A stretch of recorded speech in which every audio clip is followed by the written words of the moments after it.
ছিল দশইয়ে। আমার কাজের লোকেশন ছিল সুভাষগ্রাম। তো আমি সকাল সকাল উঠে রওনা দিলাম কাজের উদ্দেশ্যে, কেননা আমার ক্লায়েন্ট বলেছিল তাকে 11টার মধ্যে আমাকে তৈরি করে দিতে হবে। তো আমি সেই জন্যই একটু তাড়াতাড়ি করে রওনা দিলাম।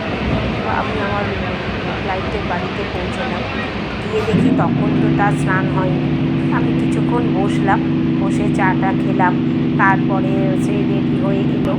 তো আমি আমার ক্লায়েন্ট অসিদিজা, তাকে জিজ্ঞাসা করলাম তার অ্যানিভার্সারিতে সে কেমন সাজতে চায়, তার কেমন লুক পছন্দ, সেটা জিজ্ঞাসা করি। আজকে আমার ক্লায়েন্ট হচ্ছে অসিজিতা, তো ওর আজকে অ্যানিভার্সারি। তা বলো তুমি কেমন সাজতে চাইছো, কীরকম মেকআপ চাইছো? আমি লাইট মেকআপ চাইছি, দিনের বেলার পার্টি যেহেতু। আচ্ছা আচ্ছা, ঠিক আছে।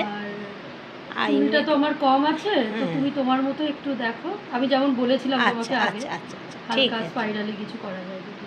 ঠিক আছে। তো আমি দিনের বেলা যেহেতু আমি একটু সফট লাইট মেকআপই করে নিউডের দিচ্ছি, ওপরে নিউডের ওপরে। থাকা যায়, হ্যাঁ। ঠিক আছে, দেখি আমি চেষ্টা করছি যতটুকু করার, ওর মনের মতন করে করার আজকের দিনটা। ওকে, তা আমি ওকে নিয়ে ফিরে আসছি পরে সাজিয়ে। টাটা।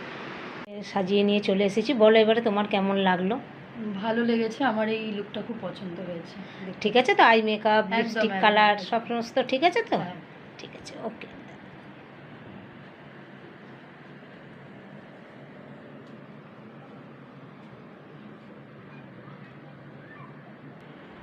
ওকে, তাহলে চলো, টাটা।